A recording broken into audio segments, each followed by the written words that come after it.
I hear about a new movie called Runaway Slave.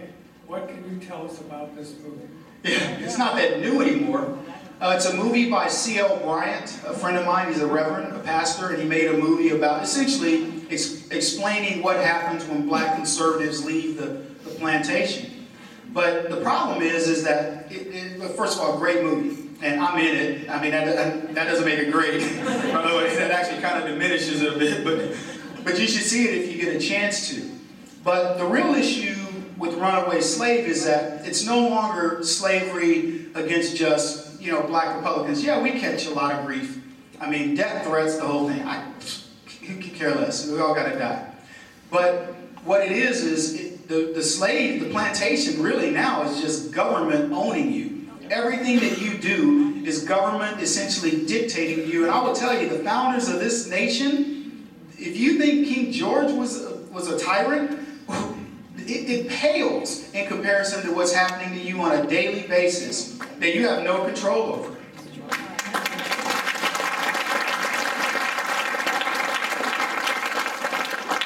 Have you considered this gun issue to be merely a cover for the horrible state of our economy? Oh, there's no question that the gun issue is one of the tactics that they're using to deflect from the economy. Everybody, hopefully you're aware, unemployment ticked back up to 7.9%, and that's the fraudulent number. It's well above that, right? When they tell you the number, you can, add 2, carry the 5, right? So it's crazy. But it is one of those issues, but make no mistake about it, they want your guns. And it's kind of like they talked in that movie Jurassic Park, the velociraptors will test the fence, to see if it's electric. Well, that's what they're doing. They want to poll and see if they can change your mind. They call a rifle. An assault rifle is just a rifle. It's the same rifle. It just looks really cooler. It's kind of like, like my old El Camino. There's a lot cooler cars than my old 1967 El Camino. But, they aren't banning cars. I did a study on buses. You guys know how many people get killed in buses every year? Anybody want to take a guess on how many bus crashes there are every year? Just a range. Anybody want to throw out a number? 4,000. There's 3,000 to 5,000 bus accidents every year. 6,000 people, anywhere from 4,000 to 6,000 people die in buses every year. 500 to 800, or 500 to say 1,400, depending on the year, get killed on the bus. The majority get killed in the thing that the bus hits. They ain't talking about banning buses. So, everything in politics is subterfuge. It's to get your attention off the thing that is hurting you the most, which is the economy, small business, and everything else. And yes, you can expect 4 more years of this nonsense, unquestionably. Obama wants illegals to get citizenship in order to get votes. Is there a future for black Americans, or is he throwing the blacks underneath the bus? Oh, yeah. Obama is. In fact, Alcee Hastings just the other day was talking about, they made 61 cabinet recommendations or appointments for Obama, and he didn't take a single one. And I actually agree with Obama for a change, because the Congressional Black Caucus they are lunatics. They are absolutely lunatics. And they're holding this nation hostage with the race card. So, Alan West was a member, but he's gone now from Congress. But I forgot the actual question. Is Obama throwing the blacks under? Yeah, black people, it was funny, Benjamin Jealous of the NAACP, he was doing a show and he said, now, it's been a rough 4 years, and he says, now, white people have actually gained 1 point, while black people have gone down a point. And then he immediately said that it was Congress. And now think about what he said. In the worst 4 years in the history of this country, white people still managed to thrive. With a black president. Black people had it all, and we went down a point with the black president, and the very first thing that he did, he blamed Congress. They're no longer blaming Bush, now it's Congress. But the fact of the matter is, blacks have not done anything, and in fact, have worsened under Obama in every statistical category. He has not improved one.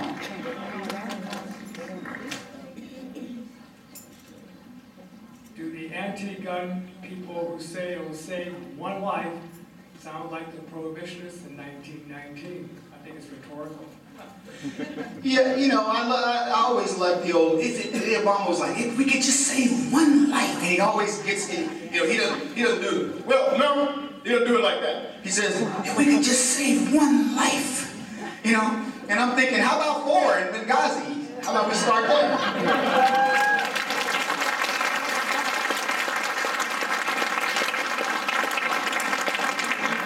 Have you considered running for public office? No. Why not?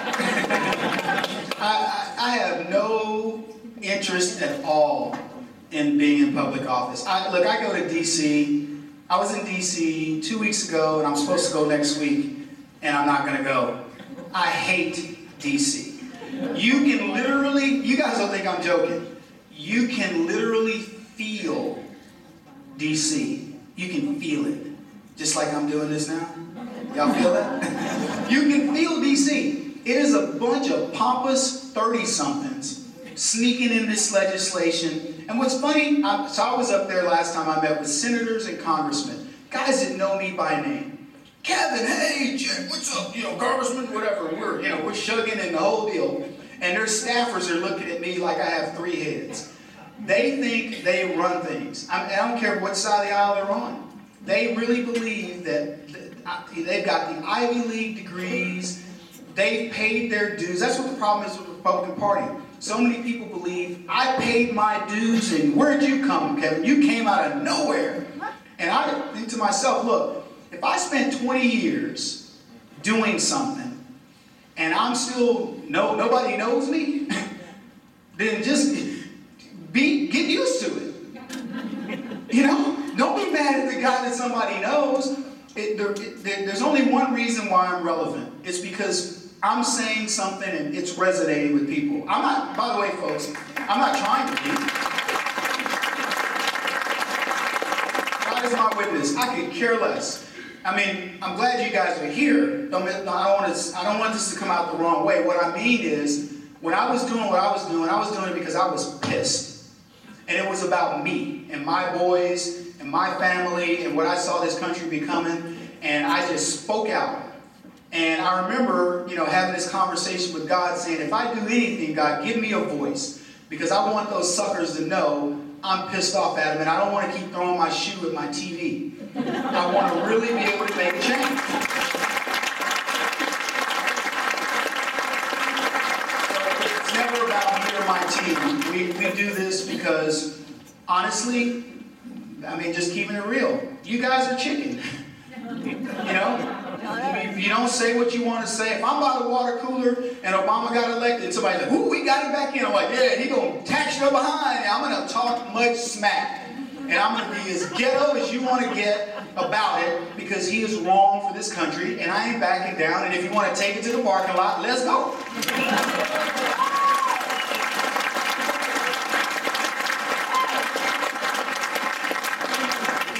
What is your opinion of Obama winning every vote, nearly 20,000 sub-precincts like Philadelphia? This was a third world, this was like a friggin', Sudanese or Kenyan or whatever, pick your African country election.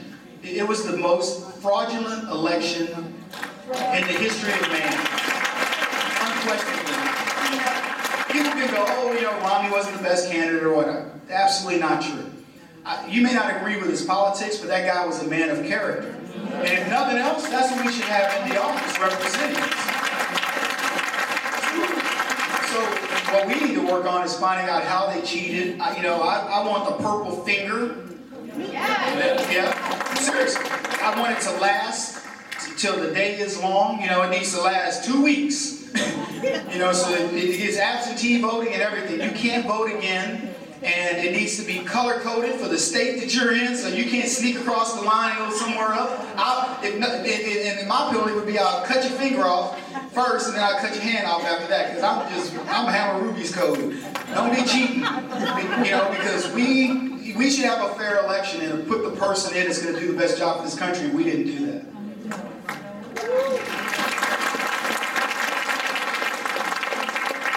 My do you maintain your optimism? Oh man. Secret shame? No, I'm kidding. I'm an optimist. I don't know how else to put it. You know, when you grow up, if you know that meat doesn't come in cellophane and you know, the plastic, and you know where it comes from, and you breathe fresh air, these people that tell you, we're clearing the planet have never been to the country. You know, or you see a baby calf born and you bottle feed it. Or, you know, you herd animals and do whatever. Or you just see nature in its finest. And by the way, we are the best stewards of this planet, bar none. The liberals are liars. When you see all that, you know, you just see the majestic nature of everything that this country wanted to be and became. And you watch somebody tearing it down and it just breaks your heart. You know? What suggestions do you have for talking to your liberal adult children and their equally liberal friends about politics? You certainly not. Go with caution. Come to the conservative forum. Right. Have Dr. Phil on speed dial. You know, when you're talking to liberals don't understand logic the way we do, so you really have to appeal to emotion. So I'll use the 14th Amendment and the illegal alien thing. So the 14th Amendment was passed to make the slaves, the children of slaves, legal citizens, and also anybody that came out of slavery. They were saying, well, you technically can't be a citizen because, you know, you weren't from the country. There was all kinds of little technicalities in there. And it was meant to essentially patriate or make citizens of slaves. That was it.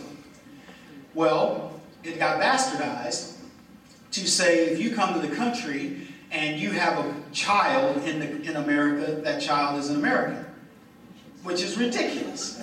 That would be like me going, you know, my parents go to Korea and, you know, drop me in, you know, we have me in Korea and I'm suddenly Korean? That's ridiculous. Patently ridiculous. Okay, that's the logical argument. So what's happened is we lost the logical argument. I don't know where. I wasn't paying attention, and neither were most of you. But somewhere along the way, some liberal decided that was how that law should be applied. Makes no sense whatsoever. But once applied, now the conservatives can all agree, and here's where we get into the emotional part of the argument. A parent should not be separated from its child. Right? So we're now there's a dilemma. The baby's an American citizen, but the parents are illegal. What should we do? Well, the parents have to take care of the baby. And you go down this crazy, ridiculous death spiral that you cannot win because the parents now need to stay in America because that's the land of opportunity and the baby blah, blah, blah, blah, whatever. The child is not an American, period. They need to go back home, get in line like the rest of the other people, and do it correctly.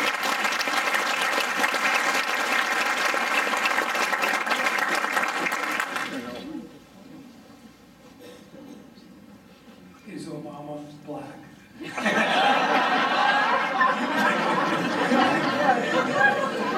That's just too funny. It's almost like a setup question.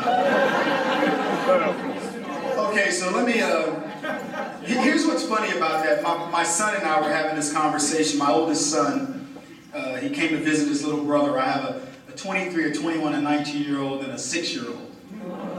Oops. So my oldest son, he took some time off from, he works, he's a Wharton grad, he's an amazing kid, and he knew he had a little bit of time between going to take this job that he was going to take. They recruited him pretty heavy. So he came to see his little brother, and we were just hanging out. And we love comedy. I mean, it's like in our family, it's in our blood. So we were having this conversation about black. And I'm going to say it just the way it was said, because I have to do it this way because I'm not going to use N-word, okay? So you guys brace yourselves. But there's a comedian, his name is Paul Mooney. Oh, yeah. And Paul is the most racist comedian on the planet. He used to write for Richard Pryor, Eddie Murphy, all these guys, and he is hysterically funny, and he's been on the Dave Chappelle show. And he talks like this. No, white people are very up. White people are mean-spirited. And that's the way Paul Mooney talks.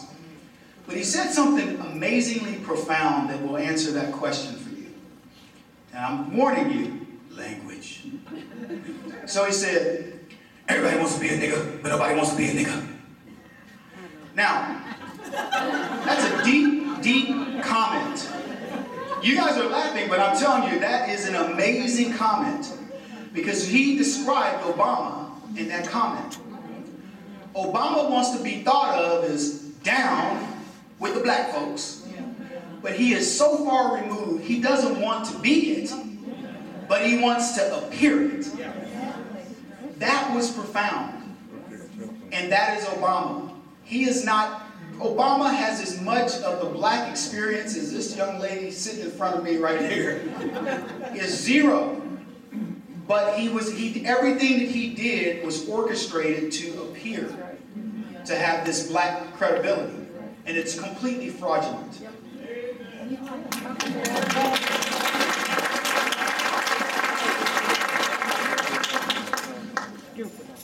When did you become conservative and what made you one? At conception.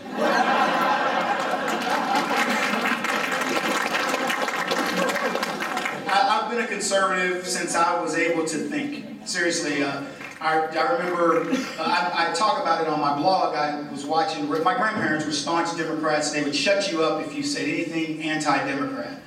And I was always anti-Democrat. Because, they would be like, well, we need to have school programs for this. And I would be like, no, we don't. We don't need no school program. I was that kid. It just never made sense to me. They were so always defeatist. And I remember Reagan had lost, and he was giving a speech after losing, and the dude was like, hey, so I lost. But listen, I'm going to be back, and America's going to be strong, and he's doing the old Reagan mechanical moves, and I remember thinking, that's my boy right there. I can relate to this. He lost, but he wasn't a loser.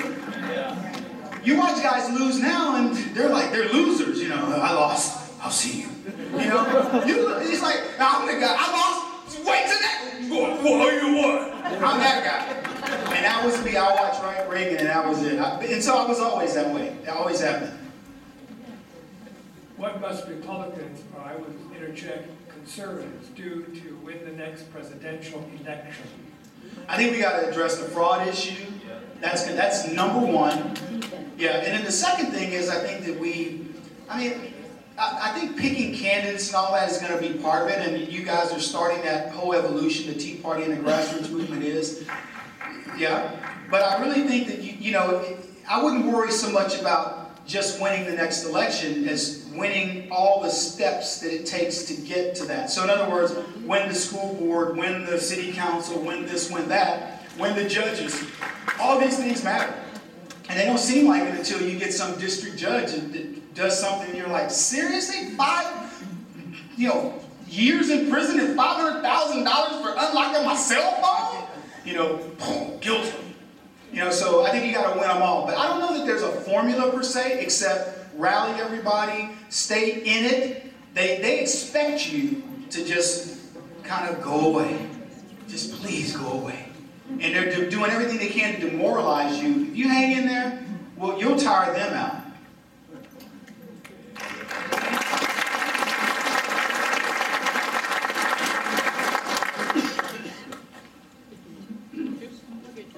Well, here's one of them that I'm going to have. What do we do about our government schools? Come to our education forum next month. The government schools? Government schools are the biggest ripoff on the planet. It is a conveyor belt of ignorance and liberalism, but, I'm redundant, right? It really is, and it's pathetic that we would have a system that's this broken and nobody wants to fix it, but the teachers' unions are so strong that they can do whatever they want. You take your most precious commodity and you put it into that cesspool that doesn't educate your kids, and many times molest them. Think about this. Your child, your 18-year-old daughter goes to college and a 60-year-old professor is macking on her. And guess what? They flirt with these girls, have relationships with them. Oh, it's practically condoned. I mean, can you imagine that if you were a CEO of a company or you were a middle-level manager and some intern comes to work there, you'd get thrown in jail for what we let these fools do. It's crazy. All the rules are thrown out the window. This is the worst system. 100% of the money goes to 70% of the kids in the education system. If you homeschool, if you are in a church, a faith-based program, or any other private school, none of your money goes to you. 100% goes to educate, and I use that word loosely. 70% of the kids in America, who we all know, 50% of that number is even going to make it. And what's funny is when I was getting my fellowship at the Dole Institute, I argued with a liberal professor about this very point, because he sat over at the corner smug about the education system in America, and I compared it to manufacturing, and I'll do it for you here. I said, if you were a manufacturer, you'd be fired. You get half the kids, before it reaches your part of the product line, Mr. Professor, half of them are gone. So then you take them, and you know what they tell you in college? Look to your right, look to your left. Somebody's going to be gone. They brag to you that you're going to be out of there. And they call it's a weeding out process. Really? Does manufacturing weed out? Or does it make its product better? So I'm talking to this guy, and I said, the problem with you is you have never worked in the real world. You believe you're just trying to get the cream of the crop. Well, you know what? Every student in there is the cream of the crop in something. Yeah, that's right. You got to find it. That's what his job is, but they don't know. They don't take it seriously. Last question.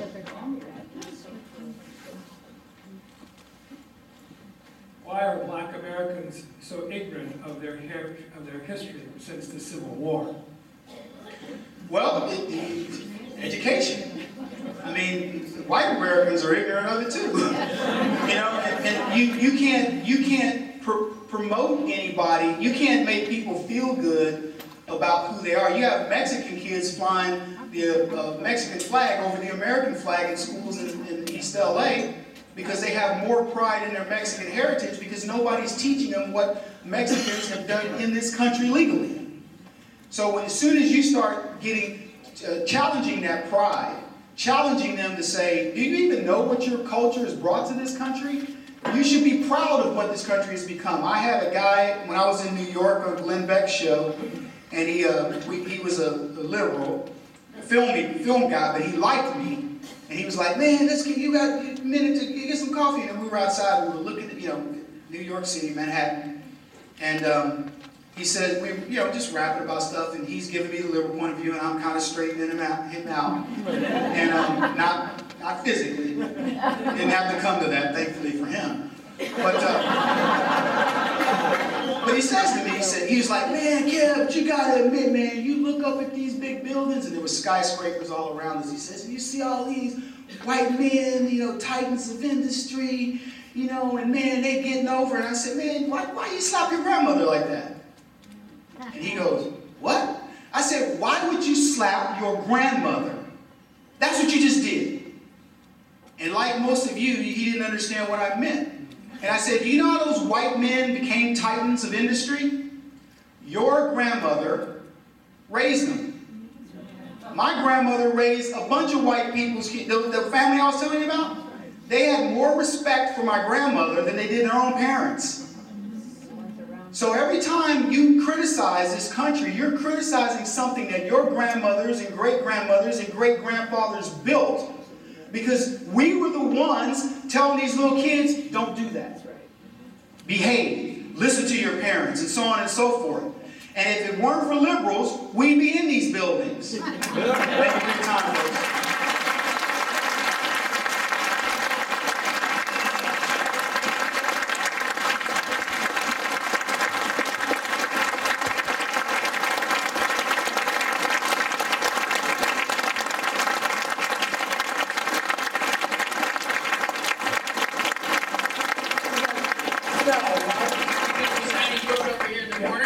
Right. Be trying to